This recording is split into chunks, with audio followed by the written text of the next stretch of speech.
Hi all, welcome to my channel Enrich Your English with Tanuja. This channel aims to help undergraduate students with learning English grammar. Today's video is about types of sentences. Before we get into that, let's analyze what a sentence is. A sentence, as you all know, is a group of words that expresses a thought. And that thought will be expressed in the form of either a statement or a question or an instruction or even an exclamation. We will come to this a little later. We will look at the features of a sentence. We are all familiar with sentences. A sentence expresses a complete thought, which means it can give a complete meaning and is independent. Usually, but not always, a sentence contains two parts, subject and predicate part. A sentence is the largest structural unit, which means letters combine to form words and words combine to form sentences. Now let's look at the third point in detail.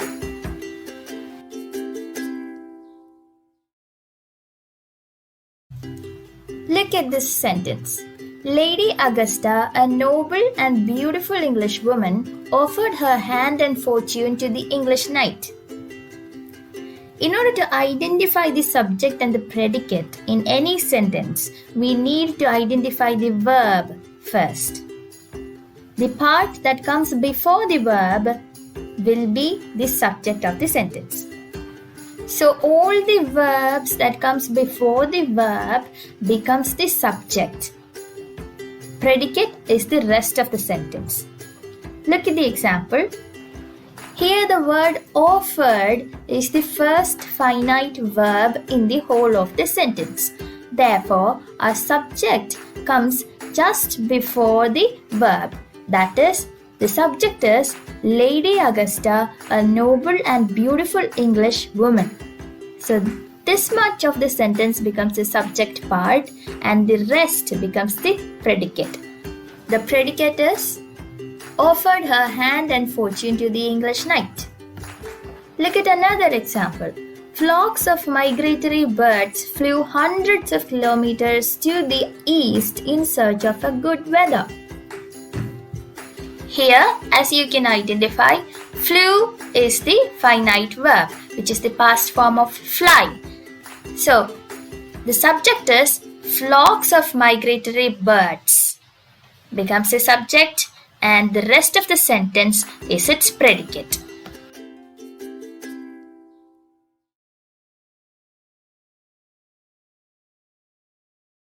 The subject part and the predicate part are the two essential parts of a sentence. The subject names the person or thing that we are talking about in the sentence, while predicate talks something about the subject. So in a sentence, a subject is usually a noun or its equivalent. In modern grammar, the subject is also called the noun phrase. The predicate part includes the verb. Therefore, in modern grammar, the predicate part is also called the verb phrase. So that was an easy way of identifying the subject and predicate part in a sentence.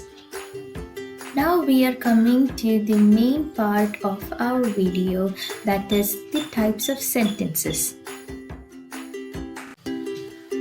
Sentences can perform different functions, and based on the functions they perform, they take different forms. So based on the function of a sentence and the form it takes, we classify sentences into four types: declarative sentences, imperative sentences, interrogative sentences, and exclamatory sentences. The first type is declarative sentence.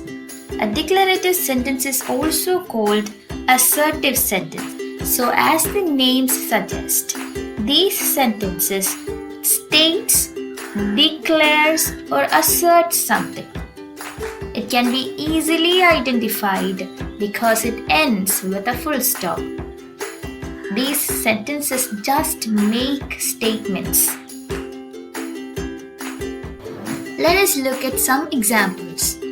Leopards and jaguars are identical in many ways. We must show social responsibility during these testing times.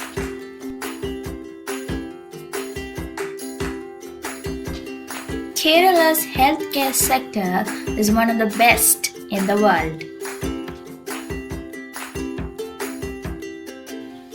Now let's come to imperative sentences. Take our daily lives for example.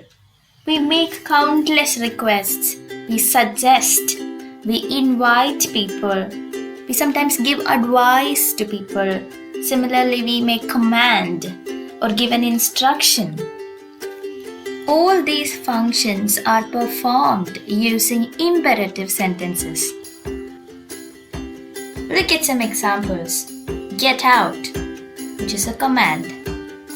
Please help me to get the ticket. This is a request. Follow your dreams. This is an advice or a suggestion.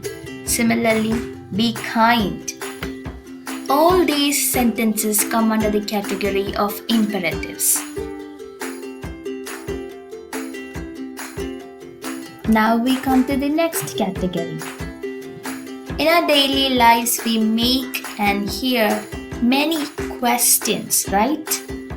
So such sentences that end with a question mark can be called interrogative sentences. But we come across many types of questions every day, don't we? Some of these questions have definite answers. For example, look at this question. Will she come today? We can say either yes or no or even don't know as an answer for this question. Take another example. When did she come? In this case, we may have many answers. A wide range of answers can fit as response to this question, right? Take another question. What were you doing? In this case also, the answer is not limited to either yes or no, but we can give anything as an answer. The WH questions have this habit of coming with a wide range of answers, and they are called open interrogatives. The closed interrogatives are those questions with definite or fixed answers. Yes or no questions are also called closed interrogatives.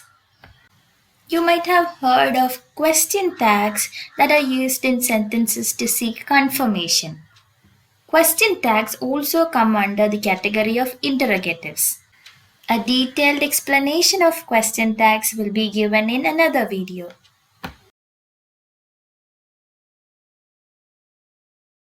The last type, called exclamatory sentences, expresses strong and sudden feelings. They always end with an exclamation mark. Example, what a wonderful show. How terrible it is. Exclamatory sentences can be easily converted into assertive sentences. Let us look at some examples. How terrible it is.